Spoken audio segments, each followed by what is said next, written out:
ചേട്ടെ ഈ കാലിങ്ങനെ ആട്ടല്ലേട്ടാ, അത് കൊള്ളൂല. അച്ഛനും അമ്മക്കും ദോഷമാണെന്നാണ് പണ്ടുള്ളവര് പറയണത്. ഇതൊന്നും അമ്മ പഠിപ്പിച്ച് തന്നിട്ടില്ലല്ലേ, അല്ലെങ്കിൽ നല്ല കാര്യമൊന്നും പഠിപ്പിച്ചു തരില്ലല്ലോ. അല്ലെ എന്റെ കുറ്റമൊക്കെ പറയാനല്ലേ കൊള്ളുള്ളൂ. കാലിങ്ങനെ ആട്ടാൻ പാടില്ല. ഞാൻ ആട്ടൂല കാല്. എന്റെ അമ്മയച്ഛനെ പഠിപ്പിച്ചു തന്നിട്ടുണ്ട് കാലിങ്ങനെ ആട്ടാൻ പാടില്ലെന്ന്. അമ്മേച്ചി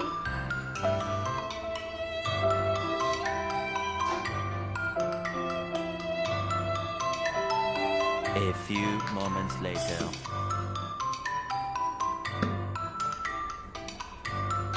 ചേട്ടേ, ഇതെന്താണ് ഈ കാണിക്കണ? നഖം തുപ്പിയിടണ. അച്ഛനും അമ്മക്കും ദോഷം എന്റെ തലയിൽ വീടിടിഞ്ഞ് വീടാനുള്ള പണികളെ ഇരുന്ന് ചെയ്തോണ്ടിരിക്കണം. നഖം ഇങ്ങനെ തുപ്പിയിടാൻ പാടില്ല. കുടുംബം മുടിയോന്നാണ് പറയണത്. ഇതൊന്നും പറഞ്ഞ് പഠിപ്പിച്ചു തരാനായിട്ട് തന്റെ വീട്ടിൽ ആരുമില്ലേ വിവരമുള്ള?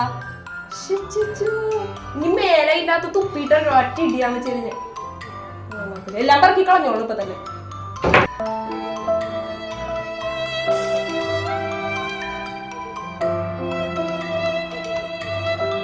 A few inches later.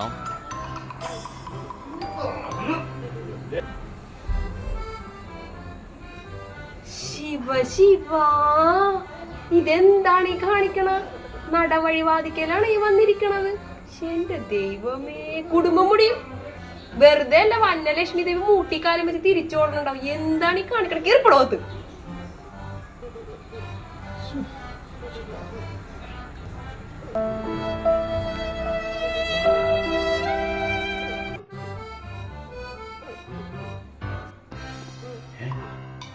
കിടപ്പുണ്ടോ സൂചിച്ച് മനുഷ്യനൊരു സ്ഥലത്തിരുത്താണ്ട്? പണി കൊടുത്തേ പറ്റുള്ളൂ. പൊന്നോടി,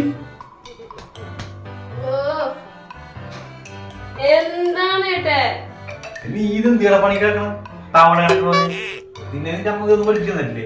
ഇങ്ങനെ കിടന്നുണ്ടെങ്കിൽ നിന്റെ താഴെ ആങ്ങളമാരും എല്ലാരും ഇങ്ങനെ ഈ പോന്ന നിന്റെ ആങ്ങളല്ലേ ഇങ്ങനെ ഇങ്ങനെ നടക്കണം. നീ ഇങ്ങനെ കിടക്കാണ്ടാണ് ഇതൊന്നും പറഞ്ഞു തന്നിട്ടില്ലല്ലേ?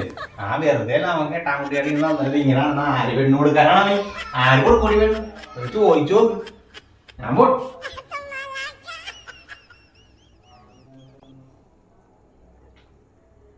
ദൈവമേ, ഞാൻ അതായിരിക്കും ഞാൻ ഒരു പെണ്ണ് കിട്ടാത്ത ഈശ്വര. ഷോ, ഇതെന്റെ അമ്മേനെ പഠിപ്പിച്ചിട്ടില്ലല്ലോ പണ്ടാരം. ഷോ